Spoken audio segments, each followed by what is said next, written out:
കോൺഗ്രസ്സുകാർ ഏത് വസ്ത്രം ധരിക്കണം? കോൺഗ്രസ്സുകാർ എങ്ങനെ സംസാരിക്കണം? കോൺഗ്രസ് നേതാക്കൾ എങ്ങനെ ജനങ്ങളോട് ഇടപെടണം? ആത്മവിശ്വാസം വേണം. ഇതൊക്കെ സുനിൽ കനകലുവിൻ്റെ തന്ത്രങ്ങളാണ്. സുനിൽ കനകലു ഈ തന്ത്രങ്ങളെല്ലാം പയറ്റുമ്പോഴും അദ്ദേഹത്തിൻ്റെ റിപ്പോർട്ട് പ്രകാരം UDF അധികാരത്തിൽ വരാൻ സാധ്യത ഇല്ല.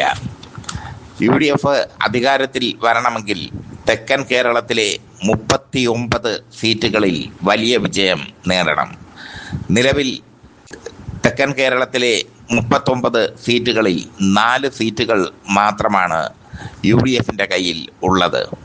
ഒന്ന്, ഈ തെക്കൻ കേരളത്തിലെ 4 ജില്ലകളിൽ നിന്നുള്ള 39 സീറ്റുകളിൽ വെറും 4 സീറ്റുകൾ മാത്രമാണ് UDFൻ്റെ കയ്യിലുള്ളത്.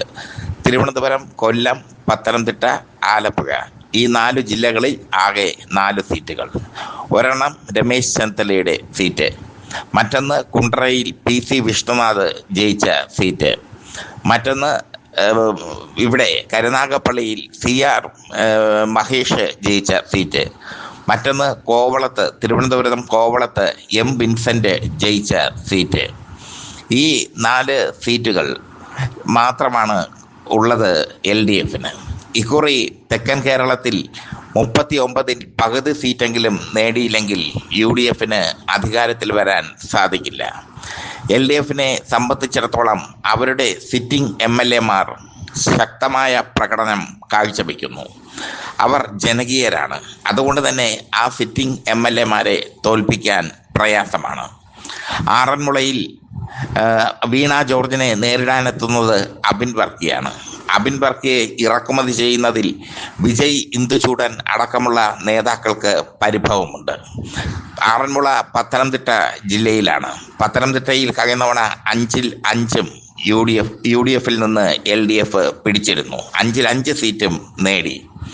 സിറ്റിംഗ് MLAമാരെ തന്നെ ഇടതുപക്ഷം വീണ്ടും ഇറക്കുന്നു എന്നുള്ള ഒരു സ്ഥിതിവിശേഷം ഉണ്ട് ഇപ്പോഴും.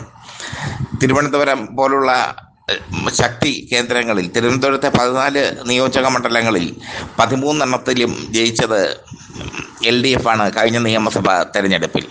ഇത്തവണയും അങ്ങനെ തന്നെ കാര്യങ്ങൾ പോകും. തിരുവനന്തപുരത്ത് വട്ടിയൂർക്കാവിൽ BK പ്രശാന്തിനെ തോൽപ്പിക്കാൻ വലിയ പ്രയാസമാണ്. കഴക്കൂട്ടത്ത് കടകംപള്ളി സുരേന്ദ്രനാണ് സ്ഥാനാർത്ഥി. കടകംപള്ളി സുരേന്ദ്രന് വ്യക്തിപരമായി ഒരുപാട് സ്വാധീനമുള്ള മണ്ഡലമാണ് കഴക്കൂട്ടം. കടകംപള്ളിയെ തോൽപ്പിക്കാനും പ്രയാസമാണ്. ഇനി കോവളം സീറ്റാണ്. കോവളം സീറ്റ് M വിൻസെൻ്റിൽ നിന്ന് പിടിച്ചെടുക്കാൻ LDF ഇറക്കുന്നത് കോവളം TN സുരേഷിനെയാണ്. കോവളം TN സുരേഷ് ശക്തനായ സ്ഥാനാർത്ഥിയാണ് എന്നതിൽ സംശയമില്ല. മുമ്പ് അദ്ദേഹം BDJS സ്ഥാനാർത്ഥിയായി മത്സരിച്ചപ്പോൾ 30,000-ലധികം വോട്ടുകൾ പിടിച്ച് ചരിത്രം കുറിച്ചിരുന്നു NDAയ്ക്ക് വേണ്ടി. അതുകൊണ്ട് വിൻസെൻ്റിൻ്റെ കാര്യവും പരിങ്ങലിലാണ്. PC വിഷ്ണുനാഥിനെതിരെ മത്സരിക്കുന്നത് ചിന്ത ജെറോമാണ്. മാത്രമല്ല CR മഹേഷും അഡ്വക്കേറ്റ് അനിൽ S കല്ലേലി ഭാഗത്തിൽ നിന്നും ശക്തമായ മത്സരം നേരിടുന്നുണ്ട്. അതുകൊണ്ട് സിറ്റിംഗ് സീറ്റുകൾ പോലും, ഈ 4-ൽ 2 സിറ്റിംഗ് സീറ്റുകൾ പോലും നിലനിർത്താൻ പറ്റാത്ത ഒരവസ്ഥ കോൺഗ്രസ്സിന് വന്നേക്കാം. അതുകൊണ്ടാണ് അടൂരിൽ കോന്നി സീറ്റ് വീണ്ടെടുക്കാനും അടൂരിൽ ഒരു ഓളമുണ്ടാക്കാനും സുനിൽ കനകലു അടൂർ പ്രകാശിനെ മത്സരിപ്പിക്കാൻ തീരുമാനിച്ചത്. എന്തായാലും തെക്കൻ കേരളത്തിലെ 39 സീറ്റുകൾ, ആ സീറ്റുകൾ കഴിഞ്ഞ തവണ ചുവന്നു തൊടുത്ത സീറ്റുകളാണ്. ആ സീറ്റുകൾ വീണ്ടും ചുവന്നു തൊടുത്താൽ വലിയ പ്രയാസമാകും ജയിക്കാൻ കോൺഗ്രസ്സിന്. ഈ 39 സീറ്റുകളിൽ പകുതിയെങ്കിലും, ഒരു 10 സീറ്റെങ്കിലും പിടിക്കാൻ കോൺഗ്രസ്സിന് കഴിയണം. ഇപ്പോഴത്തെ സാഹചര്യത്തിൽ അത് നടക്കില്ല എന്നുള്ളതാണ് ശ്രദ്ധേയമായ കാര്യം. അതിന് കാരണമുണ്ട്.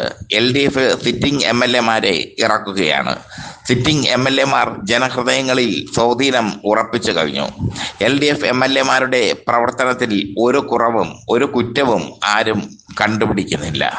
എന്തായാലും ശക്തമായ ഒരു മത്സരമാണ് ഈ വരുന്ന നിയമസഭാ തെരഞ്ഞെടുപ്പിൽ നടക്കുന്നത്. സുനിൽ കനകലു തന്നെ പറഞ്ഞിരിക്കുന്നു, തെക്കൻ കേരളം ചുവന്നു തൊടുത്ത മണ്ണാണെന്ന്. അവിടെ കോൺഗ്രസ് വളക്കൂറുള്ള മണ്ണ് ഉണ്ടാക്കണം. 4 ജില്ലകൾ തിരുവനന്തപുരം, കൊല്ലം, പത്തനംതിട്ട, ആലപ്പുഴ, ഇവിടെ 39 സീറ്റുകൾ. ഈ 39 സീറ്റുകളിൽ പകുതിയെങ്കിലും പിടിക്കാൻ പറ്റിയില്ലെങ്കിൽ UDFിന്റെ കാര്യം അധോഗതിയായി മാറും. മറ്റൊന്ന്, സുനിൽ കനകൂല് കൊടുത്ത റിപ്പോർട്ട് പ്രകാരം കൊല്ലം ജില്ലയിൽ കഴിഞ്ഞ തവണത്തെ പോലെ തന്നെ വൻ തിരിച്ചടി UDFിന് ഉണ്ടാകും. ഐഷ പോറ്റി UDFിലേക്ക് എത്തിയത് ഒരു ഗുണവും ചെയ്യത്തില്ല. ഐഷ പോറ്റി കൊട്ടാരക്കരയിൽ തോൽക്കും എന്നാണ് സുനിൽ കനകൂലു കൊടുത്തിരിക്കുന്ന റിപ്പോർട്ട്. എന്തായാലും സുനിൽ കനകൂലു ഈ മരുന്ന് കൊടുക്കുന്നത് പോലെ, രോഗികൾക്ക് മരുന്ന് കൊടുക്കുന്നത് പോലെ കോൺഗ്രസ് നേതാക്കൾക്ക് കൃത്യമായ നിർദ്ദേശങ്ങൾ കൊടുത്ത് സൂപ്പർമാനായി നിൽക്കുകയാണ്. അദ്ദേഹത്തിൻ്റെ റിപ്പോർട്ട് പിഴയ്ക്കാറില്ല. കർണാടകയിൽ അദ്ദേഹം കോൺഗ്രസിന് അധികാരം നേടിക്കൊടുത്തത് ശക്തമായ രീതിയിലുള്ള പ്രവർത്തനത്തിലൂടെയാണ്, തന്ത്രങ്ങളിലൂടെയാണ്. കർണാടകയിൽ സിദ്ധരാമയ്യയും DK ശിവകുമാറും തമ്മിൽ തല്ലായിരുന്നു. ഇരുവരും കണ്ടാൽ മുഖത്ത് പോലും നോക്കില്ലായിരുന്നു. പക്ഷേ ഇരുവരും ഇപ്പോൾ ഇരുവരെയും ഒരുമിച്ച് നിർത്തി സുനിൽ കനകൂലു യുദ്ധം നയിച്ചപ്പോൾ കർണാടകയിൽ കോൺഗ്രസ് ഐതിഹാസികമായ വിജയം കണ്ടു. കേരളത്തിൽ ഗ്രൂപ്പിസം കൊടുമ്പിരി കൊണ്ടിരിക്കുകയാണ്. ഗ്രൂപ്പിസത്തിന് അതീതമായി വിജയസാധ്യതയുള്ള സ്ഥാനാർത്ഥികളെ നിർത്താനാണ് സുനിൽ കനകൂലുവിൻ്റെ തീരുമാനം.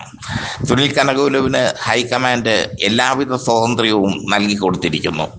ഈ സാഹചര്യത്തിൽ വലിയ പ്രയാസമാണ് കേരളത്തിൽ ജയിക്കാനെന്ന് സുനിൽ കനകൂല് തന്നെ പറയുമ്പോൾ അതിൽ ചില കാര്യങ്ങളുണ്ട്.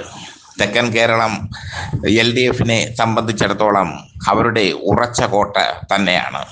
വടക്കൻ കേരളത്തിൽ എത്തിക്കഴിഞ്ഞാൽ കോഴിക്കോടും കണ്ണൂരും അടക്കമുള്ള ജില്ലകൾ, കോഴിക്കോട്, കണ്ണൂർ, പാലക്കാട് അടക്കമുള്ള ജില്ലകളിലൊക്കെ ശക്തമായ സ്വാധീനം ഉണ്ട് LDFിന്.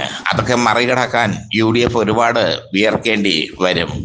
അതുകൊണ്ട് തന്നെ 110 സീറ്റ് നേടി അധികാരത്തിൽ വരുമെന്ന സതീശൻ്റെ പ്രസ്താവനയൊക്കെ സുനിൽ കനകൂലുവിൻ്റെ പ്രസ്താവനയായി വേണം കരുതാൻ. സുനിൽ കനകൂലു സതീശനെയൊക്കെ ഇപ്പോൾ പാഠം പഠിപ്പിക്കുകയാണ്. അങ്ങനെ പെരുമാറണം, ഇങ്ങനെ പെരുമാറണം എന്നൊക്കെ പറഞ്ഞ് സുനിൽ കനകൂലുവിൻ്റെ PR ടീം സതീശനെ പാഠം പഠിപ്പിച്ച് വിട്ടിരിക്കുന്നു. എന്നിട്ടും ഇന്നലെ അടി നടന്നു കുറ്റ്യാടിയിൽ. നവയുഗയാത്ര, പുതുയുഗയാത്ര, അടിയുഗയാത്രയായി മാറുന്നത് ജനങ്ങൾ കണ്ടു. മുല്ലപ്പള്ളി രാമചന്ദ്രൻ താഴെ വീണ് കിടക്കുന്ന ദയനീയമായ ദൃശ്യവും കണ്ടു. ഇതാണ് കേരളത്തിലെ കോൺഗ്രസ്. ഒരു വേദിയിൽ കോൺഗ്രസ്സുകാർ ഒരുമിച്ച് വന്നു കഴിഞ്ഞാൽ അവിടെ അടി നടക്കും.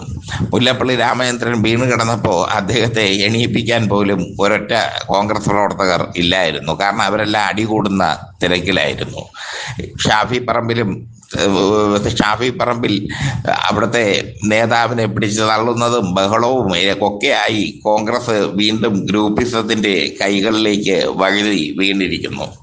പറഞ്ഞു വന്നത് അതൊന്നുമല്ല, തെക്കൻ കേരളത്തിലെ 39 സീറ്റുകൾ, ആ 39 സീറ്റുകളിൽ പകുതിയെങ്കിലും പിടിച്ചില്ലെങ്കിൽ കോൺഗ്രസിന്റെ കാര്യം കട്ടപ്പുക.